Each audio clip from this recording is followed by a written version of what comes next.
Hello honeybees. Tonight I'm going to read you a story that my daddy used to read to me when I went to bed called Where the Wild Things Are.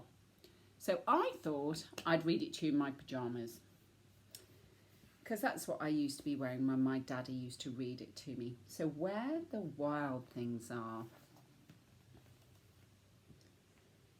The night Max wore his wolf suit and made mischief of one kind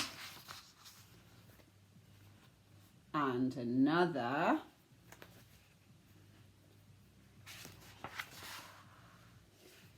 his mother called him Wild Thing, and Max said, "I'll eat you up." And so he was sent to bed without eating anything. That very night, in Max's room, a forest grew.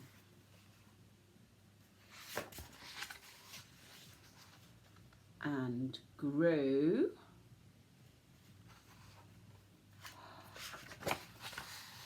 and grew until his bedroom ceiling hung with vines, and the walls became all the world around.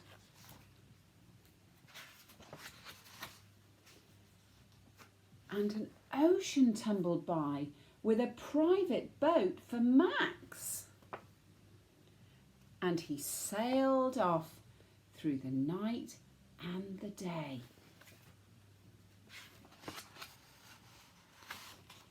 And in and out of weeks and almost over a year to where the wild things are.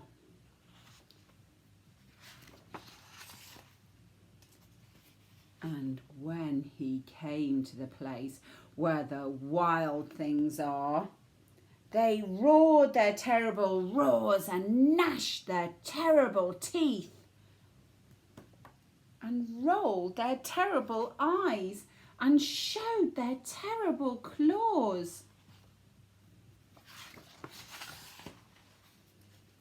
Till Max said, "Be still."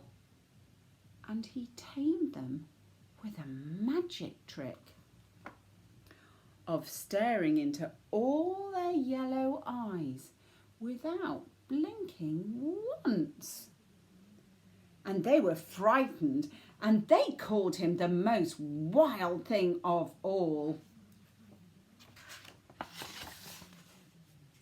And they made him king of all the wild things.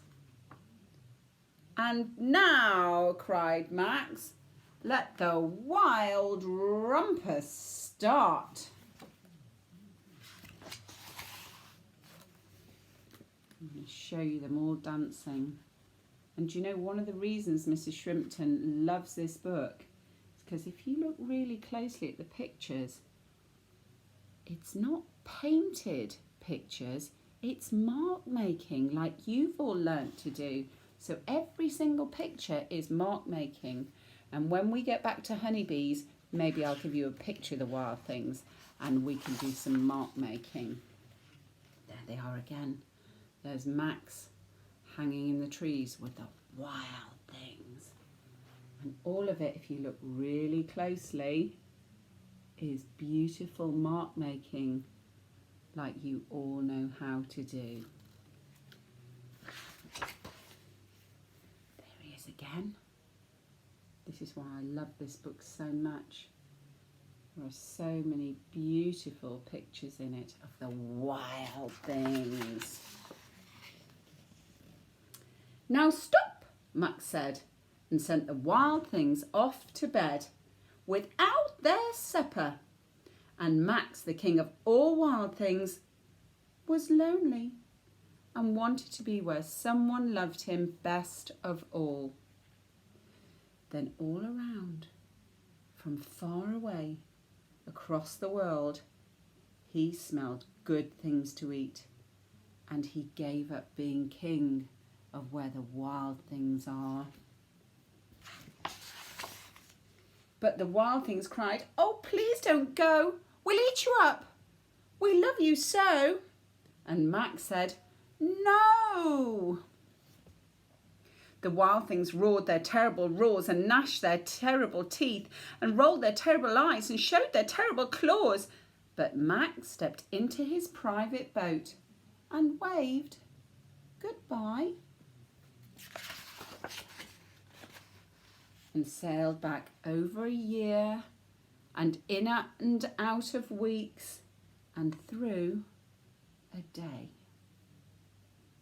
There he is in his boat.